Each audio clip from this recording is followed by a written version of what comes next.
Okay, in the second part of the Veterans Gravesite information, I showed you what the U.S. Department of Veterans Affairs nationwide gravesite locator information looked like after I'd tidied it up. I'm going to go through and add 3 pages worth of information on my second surname spelling, or the first variant, which is Keogh, just so you can see how you do it and how much work is involved. So we're going to scroll down through these 10 pieces of information here, and once you do that, you copy it, and then you go to an open sheet on your Excel spreadsheet and you paste it special, and you'll see that it's text.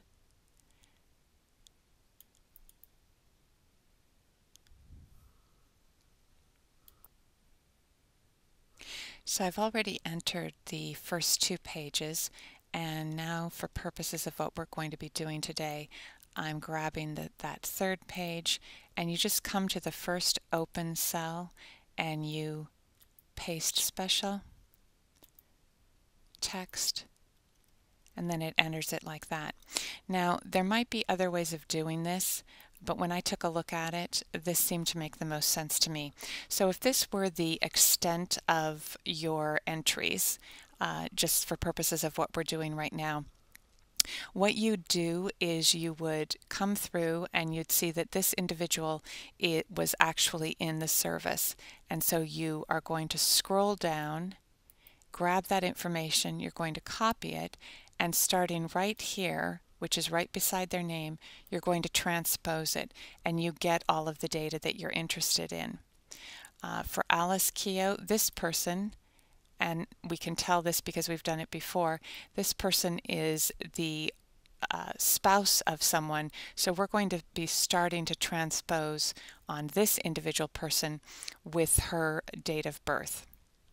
So the other thing that I'll show you is, I'll do one more so that you can see that this is an individual with service, and so we're going to transpose for this person at this point.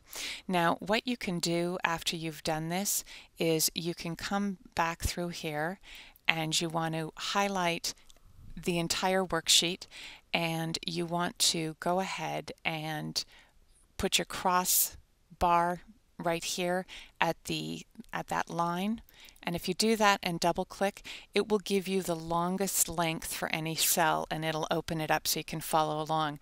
And for instance, what you'd want to go ahead and put in this column here is that this is the individual's name. The next thing, and you're going to want to go back and take a look at what your titles were here, because let's see, I put them in here. We had reference number, surname, given name, because I'd separated it out at a certain point, the service, rank and branch, the service. So what I'd go ahead and do for something like this is I would just grab these titles and copy them. I would go on to the next sheet that I'm working at, and I would put them here. So I would follow through anything that I had and paste, and let's see if that works out. And that does bring up the service rank, the service, the date of birth, and you can see this.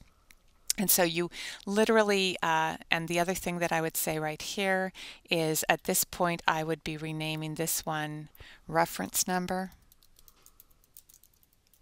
because when we're finished, we're going to go ahead and keep this cell, and then this is the information that we get rid of once we've all gone through our whole process. So in any event, you have this kind of information. The other thing that I would always do, and we've talked about this before, but I always freeze this top pane, because what's going to happen is right now I only have 30 entries that I'm working with, but when I'm finished working with this one, I'm going to have, I think, almost 200 entries, and keeping in mind they're going to go on for these various rows here, because it's a process after I've brought all this information in of taking this information, copying it, and transposing it so that we can clean it up. and have all of our entries. And I'm just going to show you the way that this works if you wanted to take this kind of information out. So you'd go back home, and what you'd say here is that you want to replace, and in this instance you would tell it that you want to replace date of birth with a colon, and you want to replace it with nothing because you only want the date in there. So that's what you do, and you'd say replace all, and you watched me transpose 3 records, so you know that it cleaned it up in 3 instances. So then later you're going, after you do it once you've entered all the information for your sheet. But once you do that, you have all your date of birth information together. You're going to do the same kind of replacement with date of death, buried at. In this instance, it's going to be blank because we don't know the section and site where this person is buried. But here, just the buried out section comes out. So it's these 3 that you kind of have to clean up a little bit, but that's not a problem. So you're going to go through and enter all of this, and then at the point where you have finished checking to make sure this is correct, what you do is you come down here and you scroll on these rows of information that you have that you've already transposed, and then after you've highlighted those, you delete those sheets. And so I'm going to show you in the instance of the 3 people where I've cleaned up their records.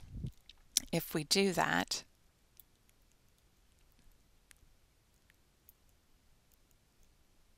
and you want to make sure you grab all the information. So once we've done that for those 3 individuals, what you'll notice is that on these 3 individuals, they're now all in order, and all of the birth information is in the same place, all the death information. And that's going to happen when you scroll through all of them. And just to show you and remind you of what it looks like, that's what I did here for these people. Now at a certain point, once you have these all done on your sheet, you're going to want to separate this information out, and all that you're going to be doing that with is a let's see, it's in data, and it's a text to columns, and you can say that you want to delimit it by the comma, and then it'll give you 2 columns. One is going to be your surname, the other is going to be their first name and their middle name. And that's what I did here. And then you'll just add surname and given name to it. So you'll start out with your reference number again, your surname will come first, your given name, and then it just follows along. So at the point where this one is cleaned up, it's going to look just like our first data set. So that's how I tidied it up. As you can see, it's a little bit more involved than the British records were. So if all you have is British records, you should be very grateful. The American system makes you work a little bit harder to get at your information. So I hope this was clear to you.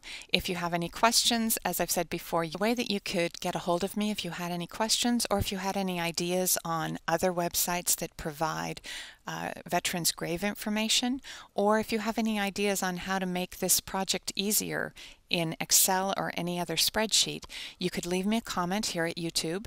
You could email me at tessa.keo@one-name.org. You can post in the stream or privately on Google+. You could check out the Guild website to see if there's any more information at www.one-name.org, or you could visit the Guild on Facebook or at Google+.